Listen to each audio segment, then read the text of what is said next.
Let's get ready to story!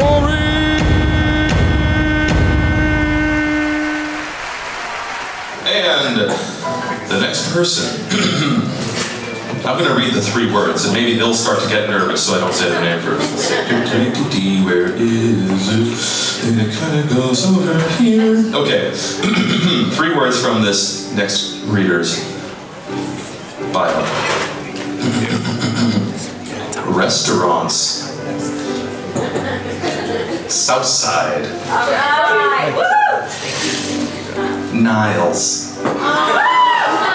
Everybody, it's Patrice Wilding!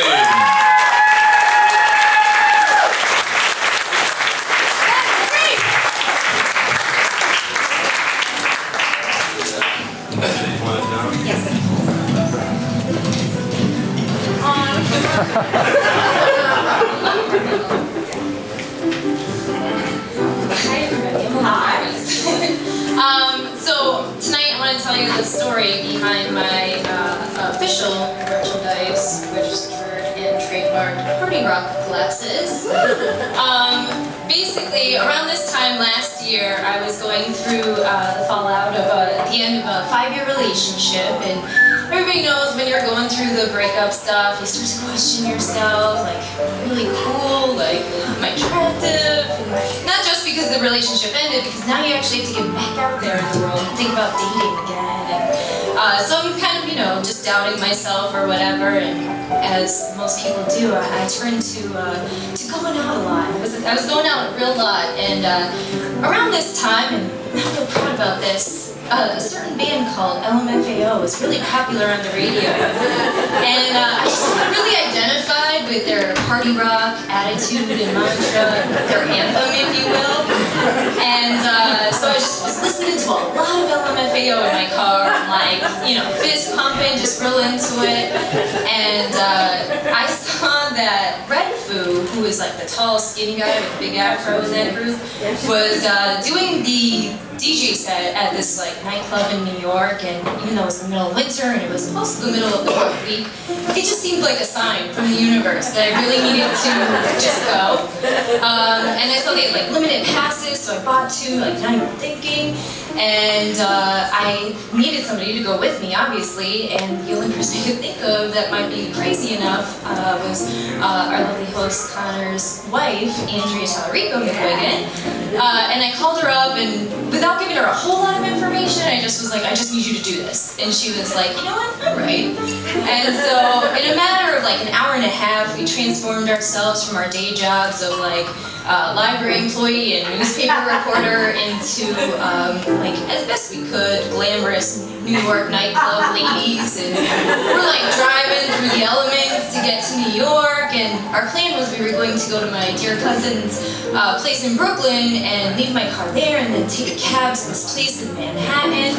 And so we do that, we get to this place, he calls us a cab, and, or I should say it was a car service, and we just like slam a beer, and we're like, okay, we got this, and we get to this place, and it's like a race against the clock to get there on time, and we finally do, and we're starting to like notice the people that are going into this place, and they're like real different from us. And I'm like, oh, this is gonna be great, this is so exciting, we're like just living life, like living dreams. So we get in there and we're like oohing and ahhing at everything, like light fixtures, we're like checking them out.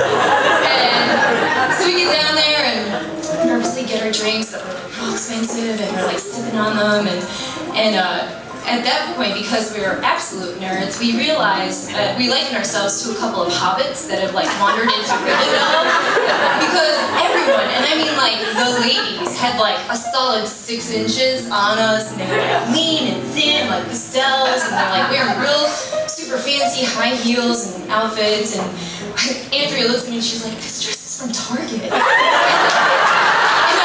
was like, I'm wearing American Eagle jeggings, so like, I don't have no problems. Like, I can't help you with that situation. And so we're like standing there, like, you know, like trying to be real cool about it. And I was like, Andrea, I think I used to like take my jacket off and like, you know, maybe show off my tattoos. Like, I don't know, I just feel like that's gonna help us. She's like, well, whatever, do it. So I do, and sure enough, like, in a matter of a minute, some guy comes up and he's like, really like your tattoo, who's you here with? And I was like, my girlfriend? are real expensive in New York. I don't know if you guys know this. So I was like, yeah. And Andrew was like, I don't know, we should. And I was like, just do it. I need this. You just do this. And so I'm like, we're walking over, and as Andrew points out later, she was pretty sure they were mobsters. Cause the guy's like, so my name's Sal. This is my friends, like Al, Vinny, Little Tony.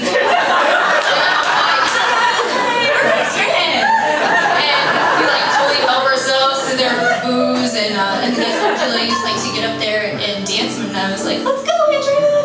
And like pull her up. Like the way the booths were, there was about a foot of standing room if you climbed up between the back walls. So we're up there, and I was like, you better dance, Andrea. I'm like, we need to stay here so we can get this free booze. And she was like, I don't know, I feel weird. And I was like, you dance up on me.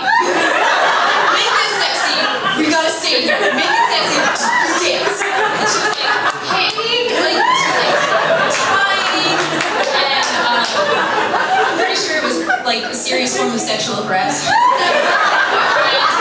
And so whatever, so the guy comes out, he's doing his DJ set, but then it turns into like this actual concert. He's performing songs. I'm like losing my mind. I'm like there's a song like Champagne Showers where he actually, the lyrics, and then he was doing it, he pops a bottle and like sprays all over the crowd. And I'm like, he's doing it! I'm so impressed, just so amazed and mind blown. And then he, the show's over, I see him like saying goodbye to people on stage, and he's sort of making his way through the crowd. And I'm like, Andrew, this is our chance, let's go meet him. We can go meet him. And she was like, all of our stuff's here, so I am not moving. And she was like, you know what, you go, I'll find you, I'll just find you. And I was like, all right.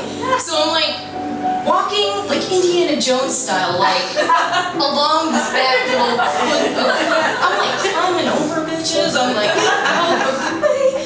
And I get to the end, there's like one last girl that's standing in my way, and I totally like rip off Mikey from the Goonies inspirational speech, and I'm like, it's our time down there. She's like, I'm not moving. And so I jump down, just like leap over this table and right in front of the dude, and I'm like, grab his shoulder, at which point a security guard severely karate chops my arm. I was like, what are you doing? And I was like, and the guy's like, hi, and I was like, and so whatever, like I said, we're like hobbits, so we look like children to them, so they just keep moving. And I walk over to Andrea, and I'm like, I touched him. She was like, that's great. She's like holding on by a thread. She's like, let's go. I was like, yeah, okay. And so we were making our way out, and out of nowhere, I don't really know how I thought we were getting back to my cousins in Brooklyn, but she said I disappeared for a few minutes, and I don't actually remember how I made this happen. I come back and I'm like, Andrea, come on, I got our limo. And she was like, no,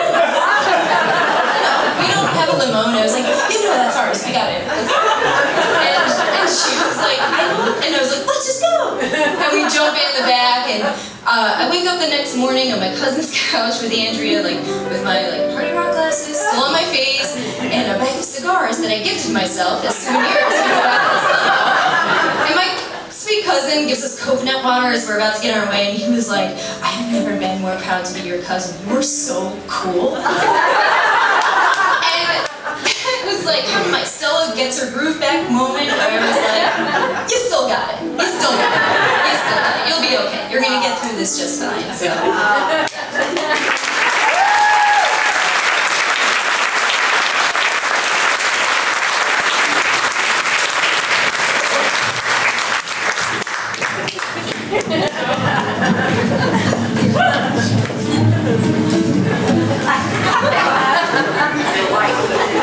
Well, I once took my wife to a restaurant. Thank you kindly. We had a great meal.